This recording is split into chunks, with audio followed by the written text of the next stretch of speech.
এই শীতের মৌসুমে সবচাইতে মজার পিঠা হচ্ছে ভাপা পিঠা। আজকে তোমাদেরকে দুই ধরনের আটা দিয়ে ভাপা পিঠা বানিয়ে দেখাবো। এখানে নিয়েছি 1 বাটি পরিমাণ শুকনো আতপ চালের আটা, আর এখানে নিয়েছি ভাতের চালের শুকনো আটা 1 বাটি পরিমাণে। দুই ধরনের শুকনো আটাতে আমি আজকে তোমাদেরকে কালারফুল ভাপা পিঠা বানিয়ে দেখাবো।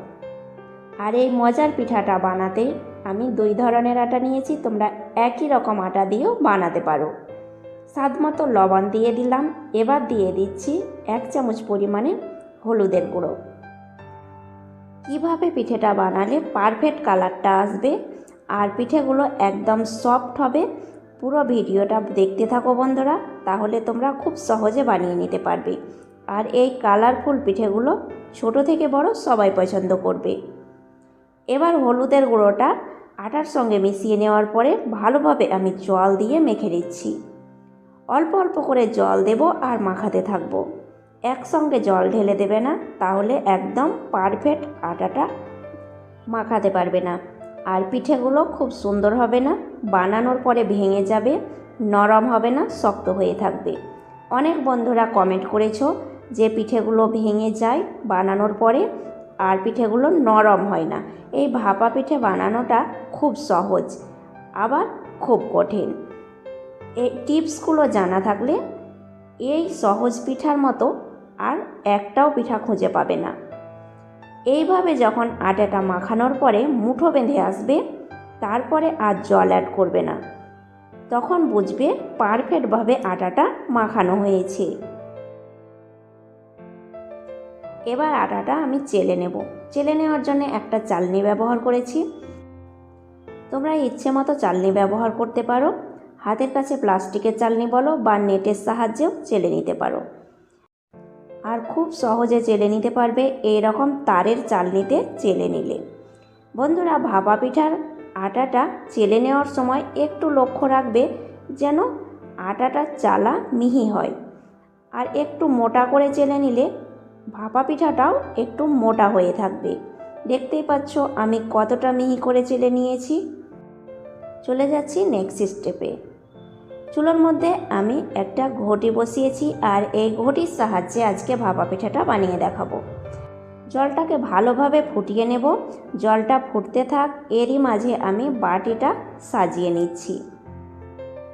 ভাপা পিঠার বাটিটা সাজানোর আগে শুকনো আটাতে বাটিটাকে ভালোভাবে একটু মাখিয়ে নিতে হবে।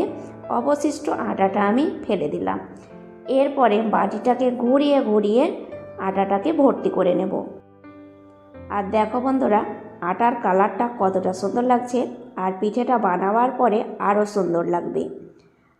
বাটিটাকে ঘুরিয়ে ঘুরিয়ে আলতোভাবে আমি আটাটাকে বাটির মধ্যে ভরে নিচ্ছি।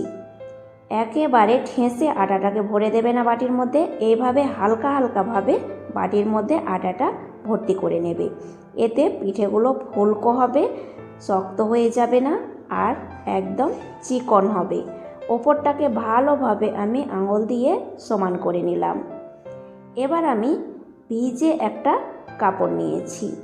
এই কাপড় দিয়ে আমি ভালোভাবে বাটিটাকে মুড়ে নেব, আর একটু সুতির কাপড় নেওয়ার চেষ্টা করবে। এরই মাঝে দেখো জলটা খুব ভালোভাবে ফুটে উঠেছে। এবার আমি ঘটির মধ্যে বাটিটাকে বসিয়ে বাটিটাকে আলতোভাবে তুলে নিলাম।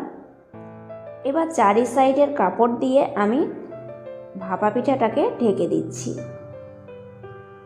এক্সট্রা কোনো ঢাকনা আমি ব্যবহার করব না।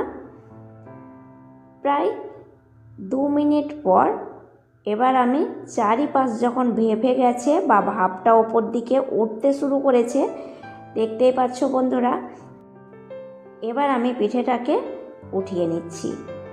আর খুব আলতোভাবে পিঠেটাকে উঠিয়ে নিতে হবে, কেননা খুব গরম আছে।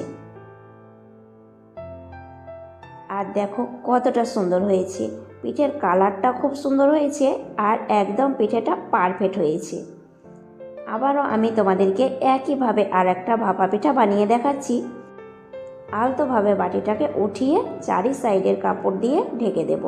এই ভিডিওটা তোমাদের ভালো লেগে থাকলে অবশ্যই লাইক কমেন্ট শেয়ার করবে। নতুন বন্ধু যোগ হয়ে থাকলে চ্যানেলটাকে সাবস্ক্রাইব করে সাথেই থাকবে। এই পিঠেটাও খুব সুন্দরভাবে রেডি হয়ে গেছে, আমি নামিয়ে নিচ্ছি।